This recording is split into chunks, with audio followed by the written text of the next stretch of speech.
course, one question we have not answered so far is that why does heterogeneous nucleation dominate? Because we have noted that in homogeneous nucleation, every point, say for instance in the liquid melt which is going to solidify, is a potential nucleating site. On the other hand, when you are talking about heterogeneous nucleation, say suppose you could have even added 1,000,000 particles of, say for instance zirconium in a magnesium melt, the number is considerably smaller in terms of now even many orders of magnitude, and therefore, we would expect that even though heterogeneous nucleation is preferred in terms of energetics, it is homogeneous nucleation which should dominate, because the number of such potential sites are much more.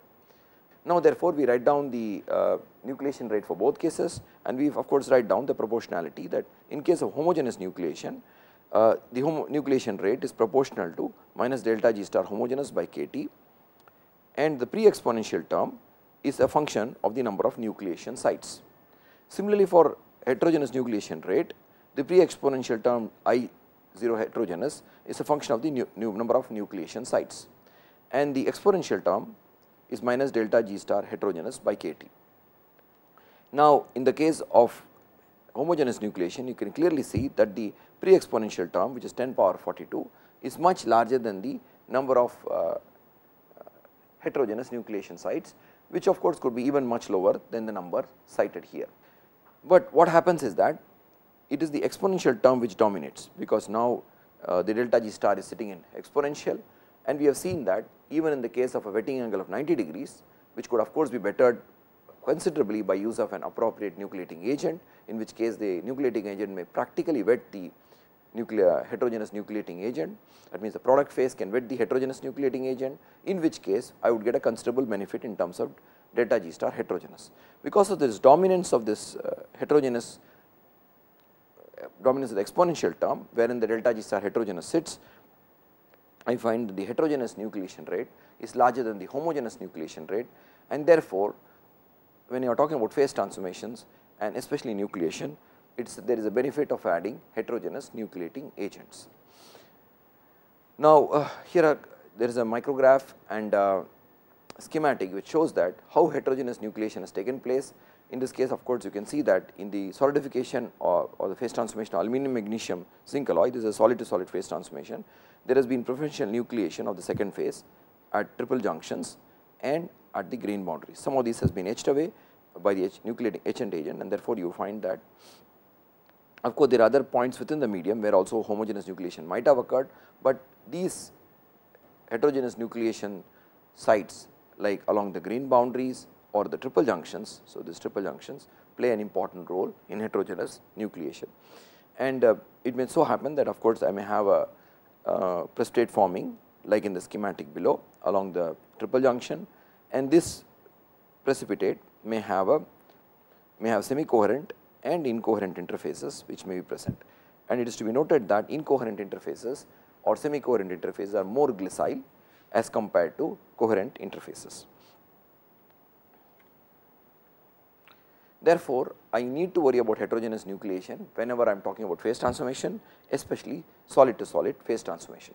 So, the second step in a nucleation and growth or in a transformation involving nucleation and growth is the stage called growth. So, suppose I am talking about an alpha to beta phase transformation, then I need to understand the nucleation of the beta phase and the growth of beta phase till alpha is exhausted. Now, the step growth we have already noted is actually downhill in Gibbs free energy, while the nucleation step is uphill in Gibbs free energy. And during growth, atoms belonging to the matrix jump onto the product phase. So, they become part of the product phase, and in this process the whole of the parent phase is consumed during growth. And we have seen this nice example even in the solidification of the melt, where the melt liquid is consumed, and finally, we have a complete solid phase which is present. Now, this atomic jump which I talked about, at the transformation temperature, the probability of jump of an atom from alpha to beta phase, that means across the interface, is same as the reverse jump, but typically when we are at undercooling, then there is a benefit in this is of course the reaction coordinate along x axis.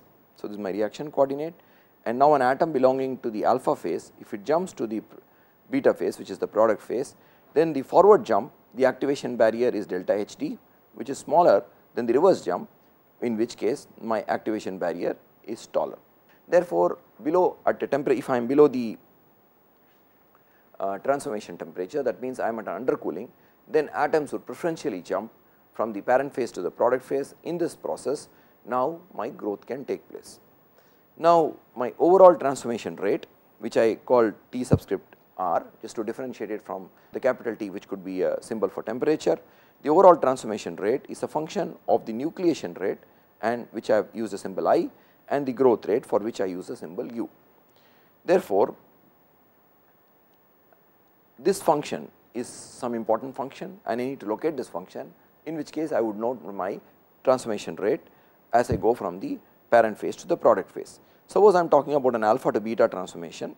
If x beta is a fraction of the beta phase form, then dx beta by dt is the transformation rate. That means the fraction of the beta phase as a function of time is the transformation rate. This T of R, which is now my transformation rate, which we already noted is a function of I and U, can be carried out using some kind of assumptions, and in later slides we will see what are these assumptions briefly.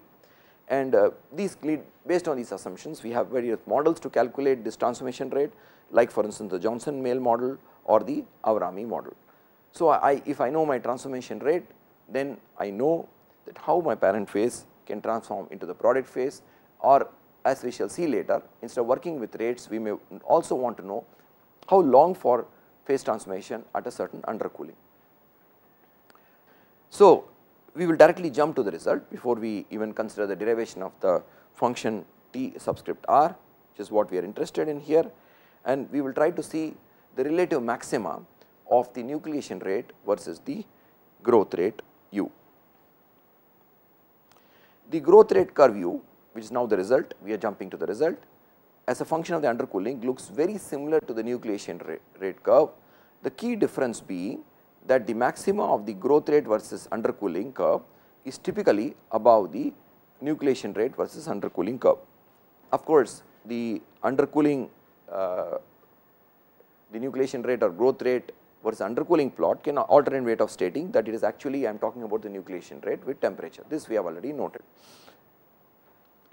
Now, this fact that the maxima of the temperature at which the maximum of the growth rate lies is above the maxima or above the temperature at which the maximum of the nucleation rate lies gives us an important handle, so that we can control the transformation process. That means, we can have a process in which it is nucleation dominant or a process in which could be growth dominant. Suppose I want to have a process in which I want to produce very fine grained material, then I will work at a temperature wherein the nucleation rate is more and the growth rate is small. So, therefore, now I have the transformation rate T subscript R, which we stated is nothing but for dx beta by dt, that means the rate at which the beta phase forms, and now of course I am referring to a phase transformation in which I am going from the alpha phase, pure alpha phase, to a pure beta phase. Like for instance, this could be a process of cooling of iron in which I am having the FCC form forming into the BCC form. And this function we have already said has this transformation function has to be a function of both of the nucleation rate and the growth rate, of course assuming that both of these rates are finite numbers. Now, as I pointed out, suppose I have already noted how the nucleation rate curve looks with temperature, the green curve. Now, the maximum of this lies at a certain lower temperature as compared to the maximum of the growth rate versus undercooling curve. So, this is my maximum of the, so this is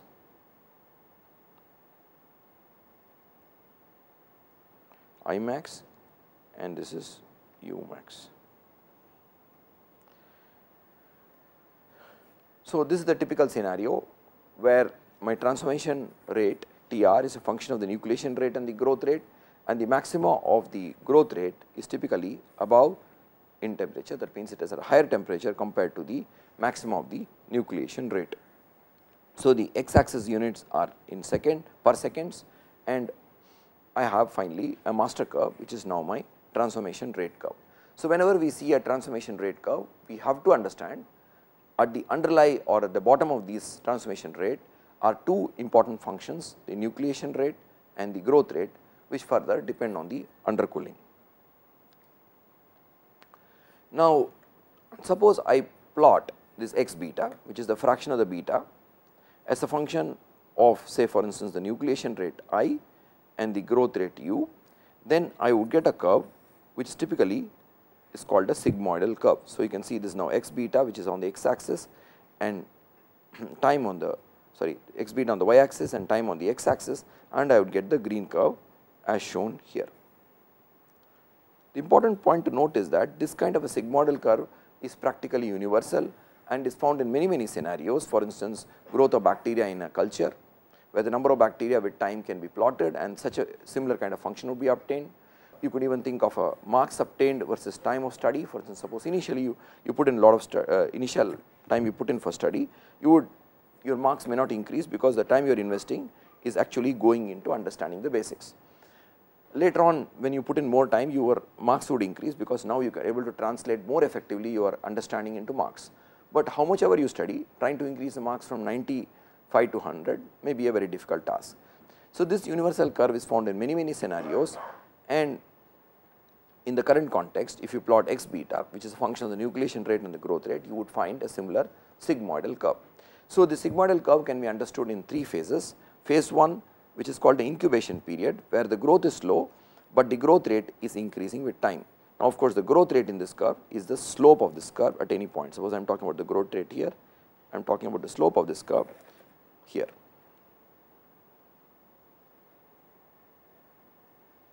So, the slope of this curve at any point is my growth rate, and this slope initially is increasing, though my overall growth rate is very slow in the incubation period. Later on, we reach some kind of a steady state regime, wherein what we call the linear growth regime, where the growth rate is high, but the slope is approximately constant. So, if you draw a tangent at this stage, it is approximately constant.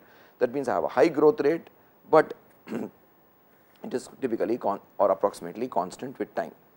Then there comes what we call the saturation phase, where the growth rate is decreasing with time, and therefore, if I plot the slope at various points, say I take a slope here, then a slope here and a slope here, I would notice that the slope is actually decreasing, and slowly I would tend to approach my completion of phase transformation, wherein x beta reaches 1. So, I am starting with x beta equal to 0, which is the start of the phase transformation, in which case of course, I have the incubation period, which I can approximately call this the phase 1 here somewhere here, then I have the phase 2.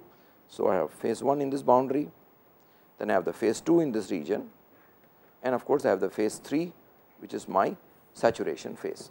So, this also tells you something, that suppose I want a phase transformation alpha to beta, and suppose this phase transformation is sluggish, I can of course accelerate it by using heterogeneous nucleating agents, but I may typically not want to wait very long, because to get to full beta, the times involved may be prohibitive. Now, the way we have plotted the transformation rate, we have used rates along the y axis, along the x axis, which is per second, and we have plotted as a function of the undercooling or the temperature. Now, in typical scenarios, when suppose for instance, I am actually doing a phase transformation and I want to cause a phase transformation at a certain undercooling, I need to know how long do I have to wait for this phase transformation to take place. In other words, it is inconvenient to work with a rate domain on the x axis. I would rather prefer to plot along the x axis the time, which is nothing but the inverse of the rate. So, I go from a frequency domain, which is on the left hand side for the transformation rate, to a time domain, which again the same thing, the transformation is being plotted not in the frequency domain, but in time domain, again the curve representing the transformation time. Now, such a diagram which shows the transformation time as a function of the temperature is called a time temperature transformation diagram, or in short known as the TTT diagram. So, a TTT diagram is nothing but just a replot of the transformation rate curve, but locating the time it takes for transformation at each undercooling, and therefore, I have the time temperature transformation diagram. So, this is simply a replot of the transformation rate curve with temperature. Now, the plot is can be understood as follows: high rates of transformation correspond to short times for transformation and vice versa.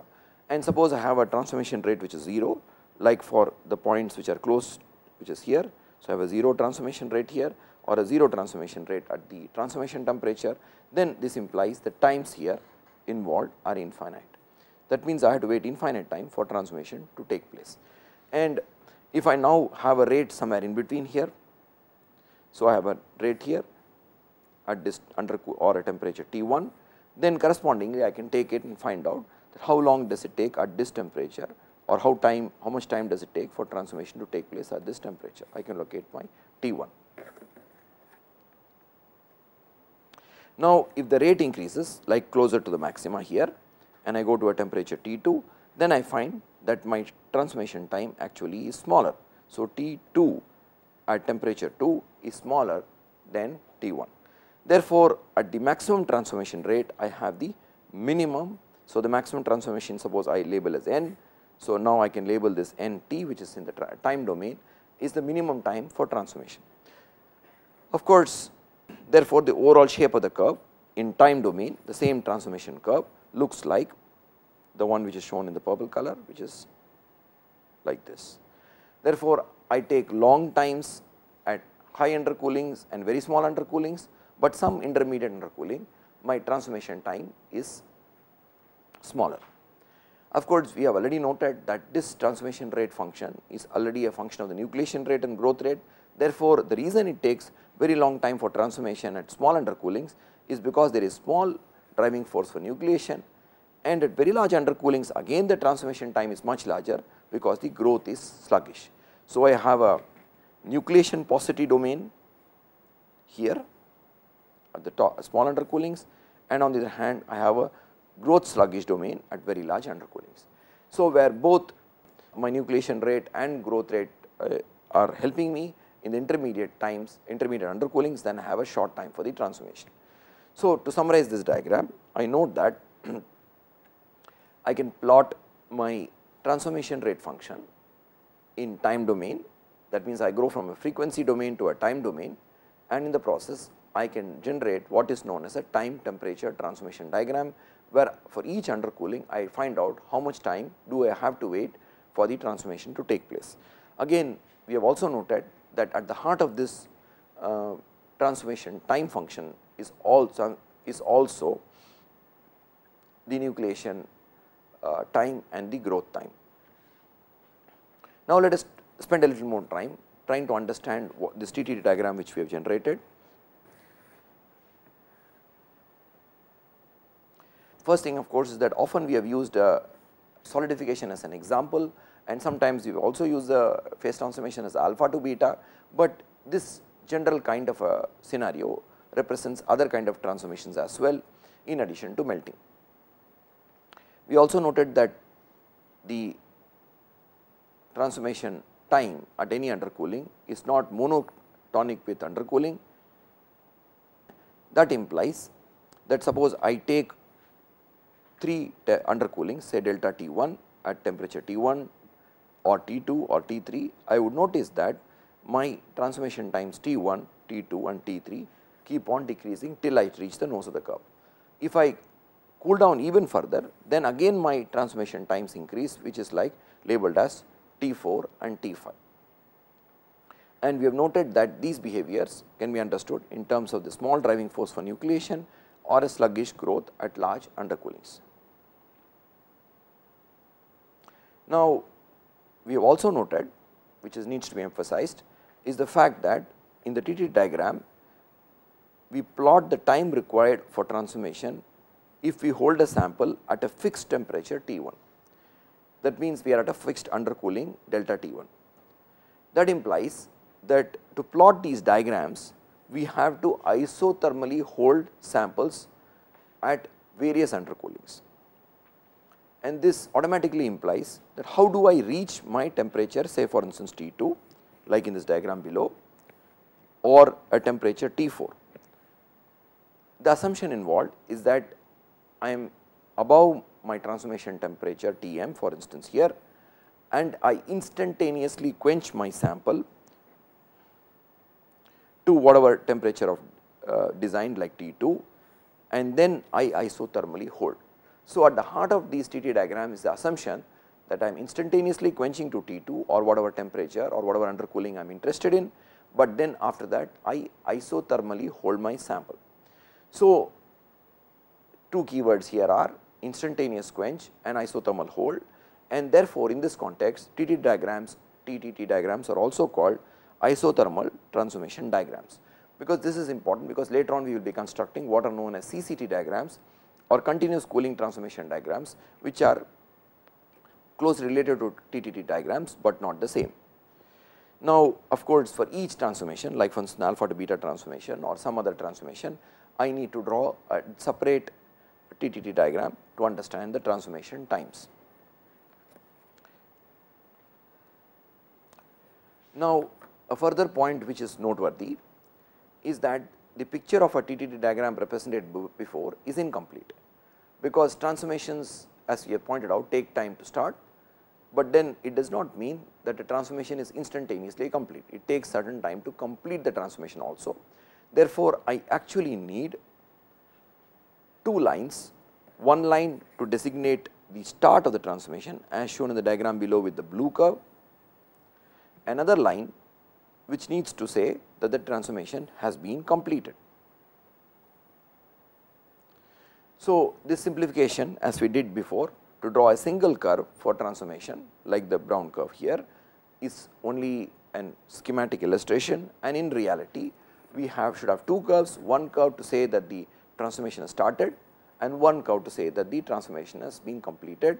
Of course, all this we are doing at a certain undercooling, for instance of delta T1 or at a certain temperature T1. So, I am isothermally holding at T1 and noticing that how long do I have to wait to cause my transformation to take place. This also makes sense because we have already noted while we studied phase diagrams, and TTT diagram is a special kind of a phase diagram where time is involved, that between two single phase regions I need to have a two phase region. Like for instance, in this phase transformation from alpha to beta as shown in the diagram below, the alpha phase is to the left, the whole phase field to the left is an alpha phase field, and the whole phase field to the right is my beta phase field. And between the alpha phase field and the beta phase field, we need to have a two phase region, which is now my alpha plus beta. So, I have a two phase field as expected between the alpha phase and the beta phase. And suppose I am talking about a liquid to solid phase transformation, that between the liquid phase field and the solid phase field there must be a two phase field, which is the liquid plus solid phase field. And as we already seen, there are two C curves involved, one to start the transformation and one for the completion.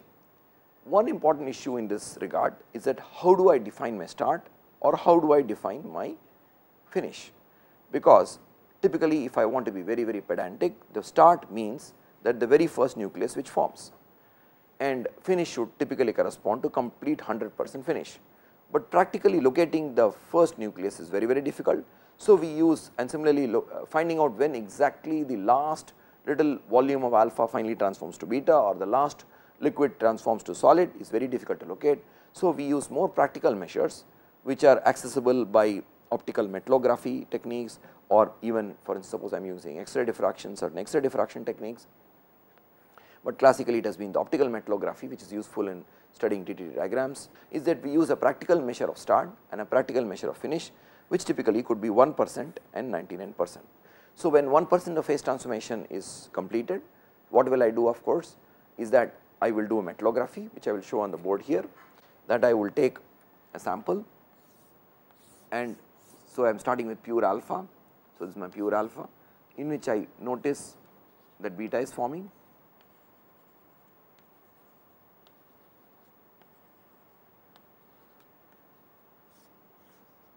and I would notice that if one area percent, which of course can be equated to volume percent of beta phase forms, of course if I am interested in weight percent, then I will have to convert it.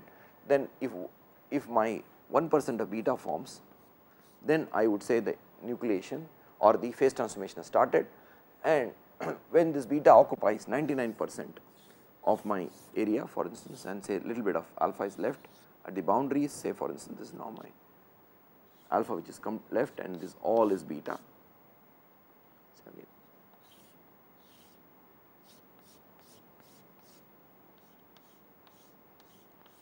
So, most of the alpha phase has been consumed and only a little bit of the alpha phase is remaining, then in that case, for instance, this is alpha phase which is remaining here, then I can assume that my phase transformation is complete. So, I use optical metallography to practically locate the start and the finish, which can be of course called 1% and 99% based on convenience.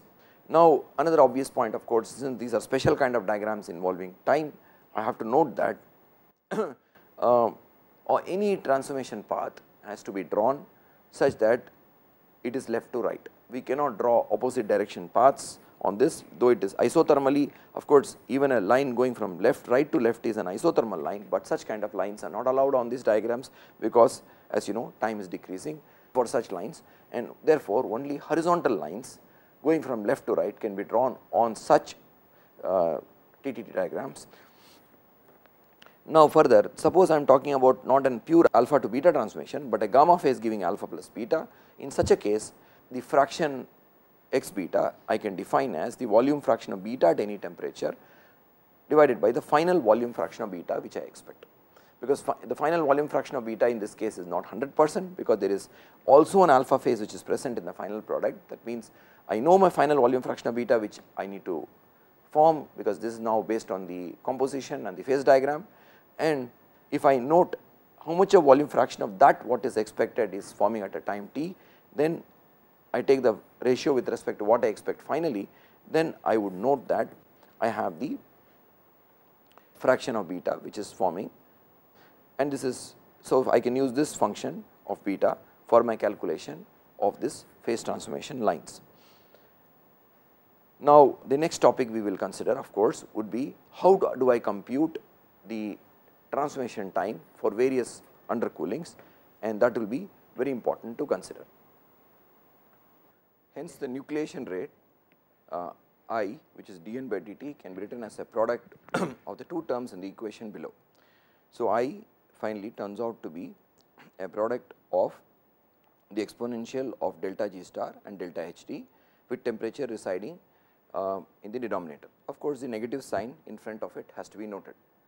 Now, we have to note how does the plot of this function look with temperature. This variation will form the basis of what we will see later is called the TTT diagrams, and therefore, let us see what happens to this function which is the nucleation rate with temperature. At the transformation temperature, we note that delta G star is infinity. That means that there is no propensity for nucleation and I nucleation rate is 0. So, the function is 0 at the transformation temperature.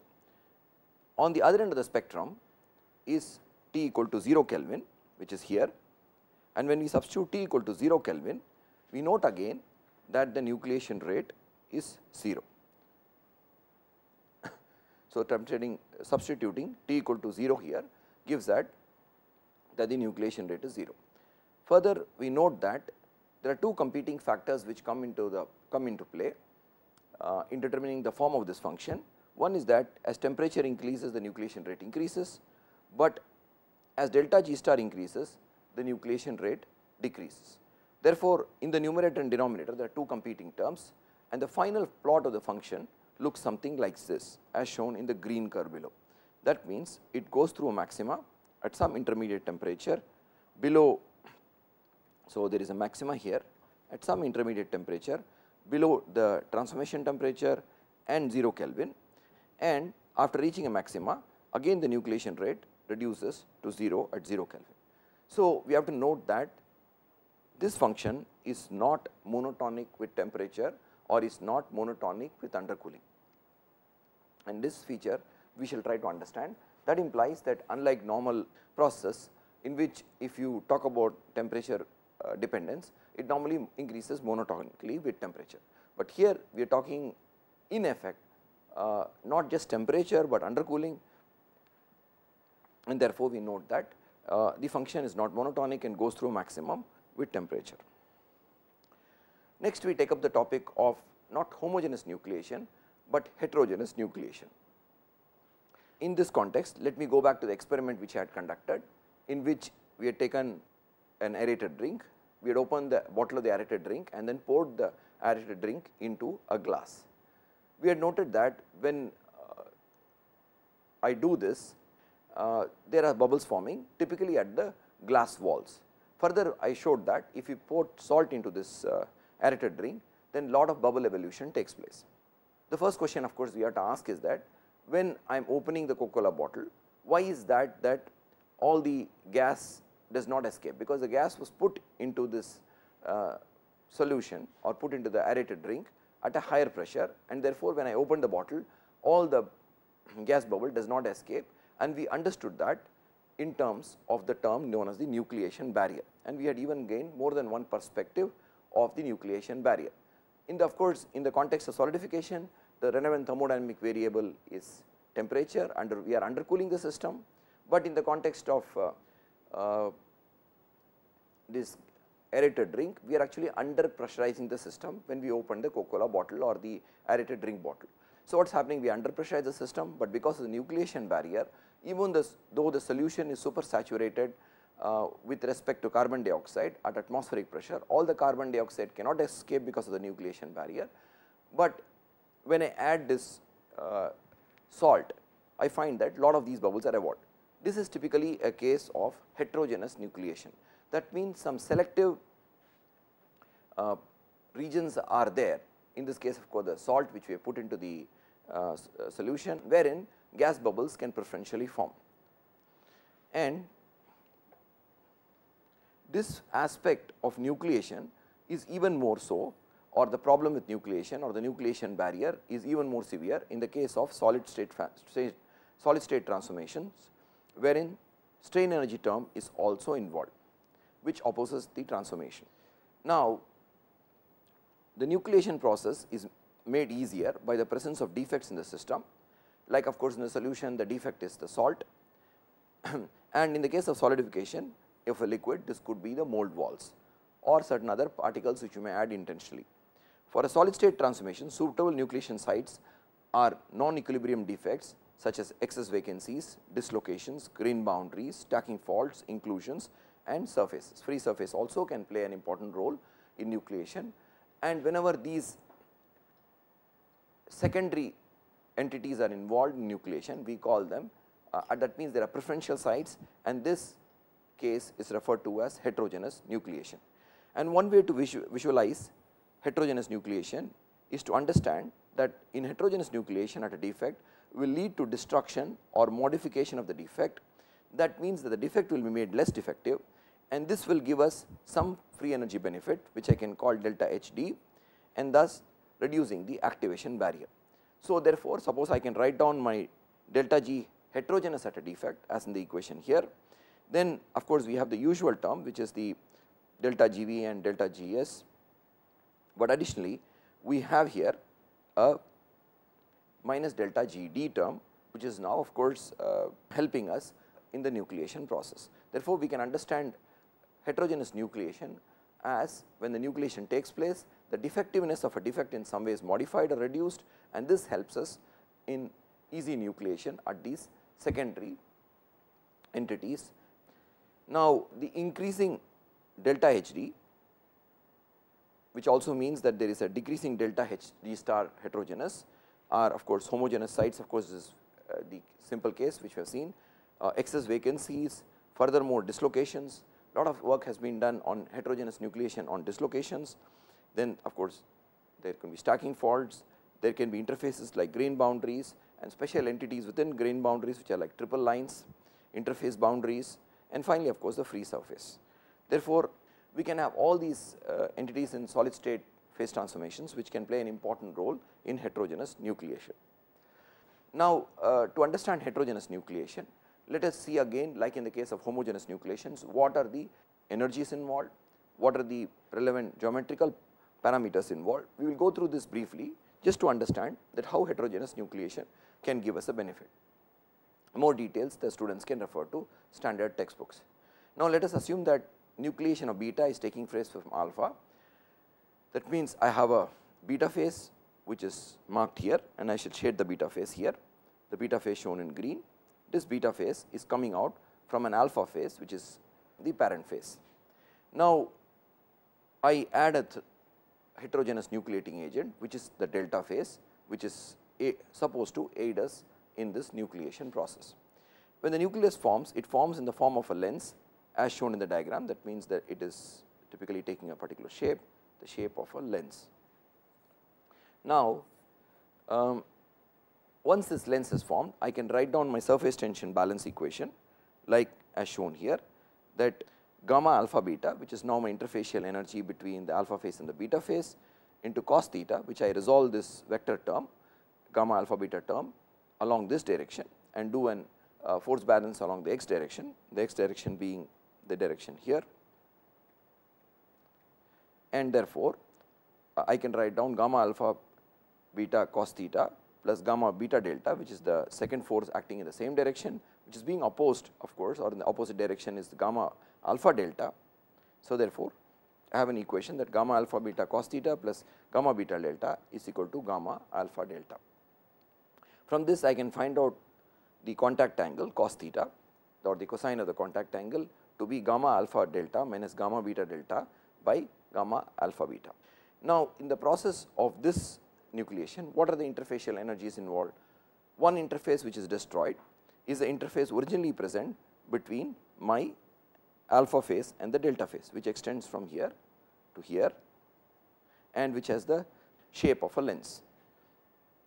So, this interfacial energy is sort of recovered, and therefore, if gamma alpha delta scaled by the area of that circle gives us a benefit. On the other hand, two new interfaces are created, a beta delta interface and an alpha beta interface. So, both these interfacial energies add on to the delta G term, and therefore, the beta delta interface again is in the form of a circle, and I can multiply that by the gamma beta delta term to find out the interfacial energy which needs to be supplied by the reduction in the volume free energy of the nucleation. Then the other interface, the beta alpha interface, is in the form of a lens in 3 dimensions of course, and therefore, I can write down that as an area of lens multiplied by gamma alpha beta. The various areas can be written down as shown in the equations at the bottom of this slide, but at this stage we will not worry too much about the actual form of these equations, but we will worry about the overall concepts involved in this heterogeneous nucleation and how we can engineer an heterogeneous nucleating agent such that I can have an easy heterogeneous nucleation. So, number one, what I do, I identify that some certain interfaces are created, one interface is lost, then I can do a force balance based on the surface tensions, interfacial tensions, and I can use the contact angle, find the contact angle from those interface tension balance equation.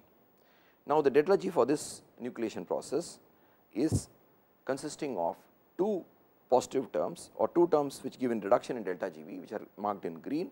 One is the area of the circle into alpha beta delta, other is the volume term which is actually helping with the nucleation. The two red areas which are marked above, they multiply with the respective interfacial energies, that means A lens into a gamma alpha beta and A circle into gamma beta delta, which tend to oppose this process.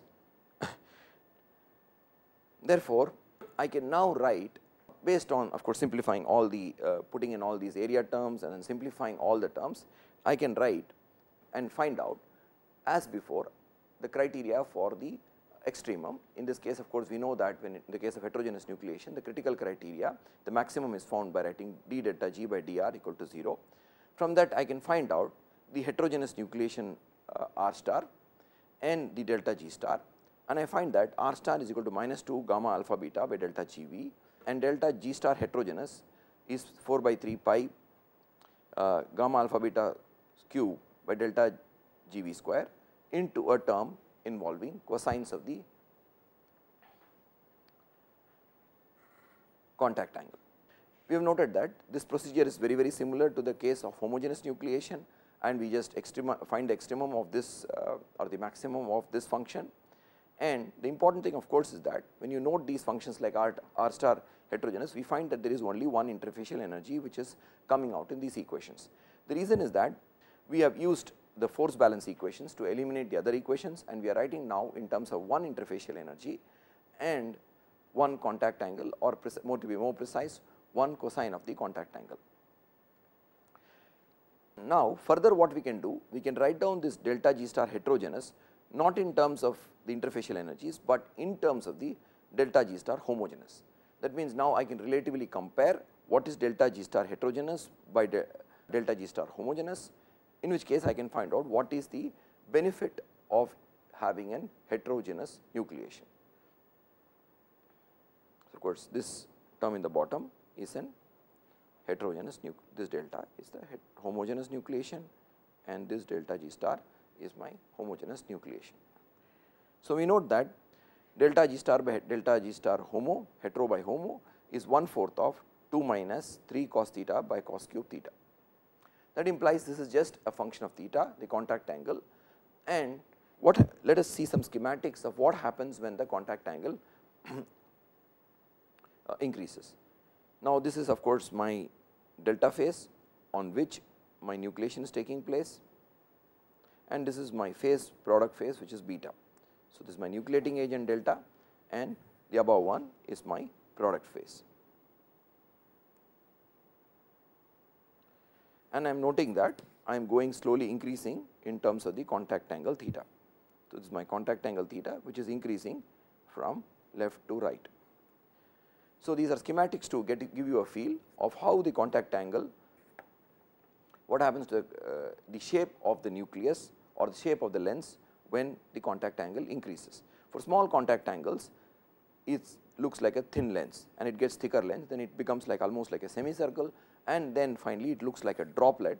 Typically you would observe, like for instance a water droplet on a non-wetting surface, like for instance glass or a lotus leaf. Okay. Now,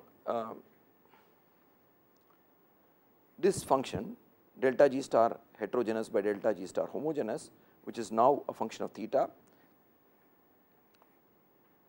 becomes 0 for theta equal to 0.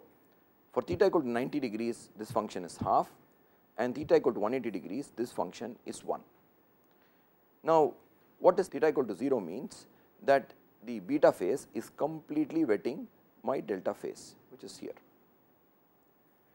The theta equal to 0 case means that it is complete wetting, and which means that there is no barrier to nucleation. Suppose I have a partial wetting case, which means that theta is somewhere between 0 and 180 degrees, and one of those cases is the 90 degree case. So, this is my 90 degree case, and for this f of theta turns out to be half. Now, for theta equal to 180 degrees, it is as if the droplet is completely beaded in the form of a sphere on the. So, this is my beta phase, which is nucleating on the delta phase, which is completely beaded up, which means that there is no wetting, and f of theta becomes 1. The important thing I need to track is this delta G star heterogeneous by delta G star homogeneous, which is shown here in this plot as a function of the contact angle. Now, we have seen there are 3 cases we have considered in the previous equation: theta equal to 0 case, which is here, theta equal to 90 degrees case, and the theta equal to 180 degrees case. Now, when theta equal to 0, we have noted that f of theta equal to 0, and that means that delta G star heterogeneous at 0 degrees is 0, which means that there is no barrier to nucleation. That means nucleation can take place readily. Of course, in reality, you never have 0 degrees or 180 degrees contact angle, you have something in between, and let us see an example of 90 degrees where there is partial wetting. In this case, delta G star heterogeneous at 90 degrees is delta G star homogeneous by 2, because this f of theta we calculated was half here in this previous slide. This f of theta of course is a function of the cosines of the contact angle. That means that by heterogeneous nucleation I get a benefit of factor of 2. Now, suppose on the other hand, suppose the product phase beta does not wet the second phase added or the heterogeneous nucleating agent, which is shown in red color, or then what happens is that delta G star homogeneous turns out to be equal to delta G star heterogeneous, which means that there is no benefit as expected, because now the product phase does not interact with the heterogeneous nucleating agent, and therefore, there is no benefit. So, there are three cases: one where there is complete wetting, in which case there is no barrier to nucleation; one case, the other extreme, where the product phase does not wet the substrate, in which case there is no benefit of adding the heterogeneous nucleating agent, but anywhere in between we get a certain benefit from heterogeneous nucleation, and this benefit, for instance, for a case of 90° wetting angle is about half. That means that by adding a heterogeneous nucleating agent, I get some kind of a benefit in terms of the nucleation, and I can reduce my nucleation barrier appropriately by adding a heterogeneous nucleating agent. Now, what kind of an heterogeneous nucleating agent would I choose so that I get a maximum benefit? Now, why we need to consider this heterogeneous nucleation is because heterogeneous nucleation has many practical applications. During solidification of a melt, if only a few nuclei form, that means you have undercooled a melt and you are holding it and only a few nuclei form, and these nuclei grow, then we will have a coarse grained material. Such a coarse grained material will have lower strength as compared to a fine grained material due to the Hall patch effect. We know that it depends, the yield strength depends on the grain size via the Hall patch relation as 1 by d power half. Therefore, I would prefer a small fine grained material to get a higher strength, and this is not happening if I have only a few nucleation sites which grow on to give you a large grain size material. So, typically what happens is that we want to add some nucleating agent to the melt, like for instance titanium is added into aluminum or zirconium for magnesium alloys for grain refinement, so that I can get a fine grain product which is stronger. Now, what kind of what criteria would I use to choose a nucleating agent so that I can have easy heterogeneous nucleation? And this implies I want to have a nucleating agent which has a small value of theta. That means the product phase tends to wet the nucleating agent more, and for choosing this we need to have a low value of gamma beta delta. So, if you look at the cos theta function written here, you know that cos theta is gamma alpha delta minus gamma beta delta by gamma alpha beta. Now, the gamma alpha beta energy cannot be changed, because that is basically the energy which is natural to the product when it comes out from the parent phase alpha beta, and we have no control over that. What we have control over are the two interfacial energies, or perhaps what we would like to control are the two interfacial energies involving the delta phase, which is the gamma beta delta and the gamma alpha delta terms. So, now I would like to choose a low gamma beta delta, so that I can get a small value of theta. That means the product phase wets the nucleating agent more. Actually speaking, since it is not the gamma beta delta which sits on the numerator, if you note here, it is actually the difference between gamma alpha delta and gamma beta delta which sits on the interface. This implies that if I want an actually a good heterogeneous nucleation, then I would typically want the value of gamma alpha delta minus gamma beta delta to be low, which implies that or high, which implies that I would like an high alpha delta and a low beta delta. But typically we do not work with this difference, but we say that a low value of gamma beta delta is good enough as a measure of the nucleation property. Now, how do I go about and getting a low value of gamma beta delta, which is now the interfacial energy between the, this is now the interface we are talking about, which is in the form of a circle, which is the gamma beta delta. So, this energy we want to have low value, and we can have a low value if the crystal structure of beta and delta are similar and lattice parameters are as close to each other as possible. So, there are two criteria which are commonly used for reducing the gamma beta delta interfacial energy. One is that we try to choose a nucleating agent such that the beta and delta are similar in crystal structures and have a lattice parameter which is very close. Like in the example of zirconium and magnesium, both of them have an HCP structure which helps us in the heterogeneous nucleation. If however we do not have the same crystal structure, still we may get lower interfacial energy if say there is a certain plane along which you have a atomic spacing matching, like for instance the 111 plane in an FCC could match with an 0001 plane of an HCP. Examples of such heterogeneous nucleating agents which are typically used in some important applications are in seeding of rain bearing clouds. So, in certain circumstances what might happen is that there is moisture in the atmosphere, but this moisture is not precipitating in the form of a rain because of the what you might see as a nucleation barrier.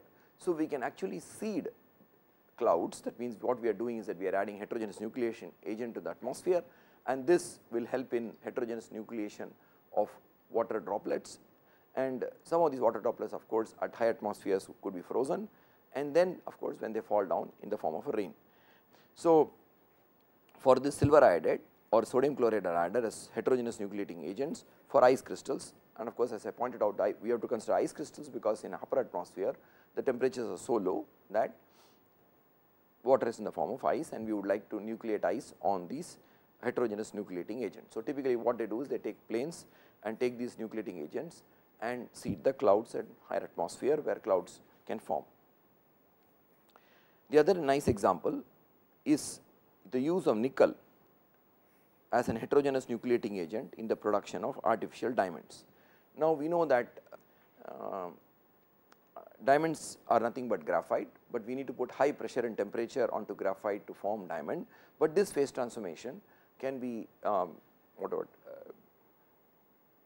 accelerated or made faster by using a nucleating agent, and nickel, which is an FCC structure and lattice parameter 3.52 angstrom, which is very close to that of diamond. Diamond is also, as we know, an FCC lattice, and the lattice parameter is 3.57 angstrom.